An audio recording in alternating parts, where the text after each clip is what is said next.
أعوذ بالله من الشيطان الرجيم. بسم الله الرحمن الرحيم.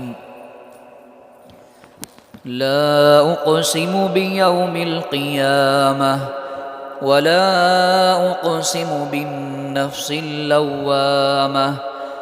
أيحسب الإنسان أن لن نجمع عظامه بلى قادرين على أن نسوي بنانه بل يريد الإنسان ليفجر أمامه يسأل أيان يوم القيامة فإذا برق البصر وخسف القمر وجمع الشمس والقمر يقول الإنسان يومئذ أين المفر كلا لا وزر إلى ربك يومئذ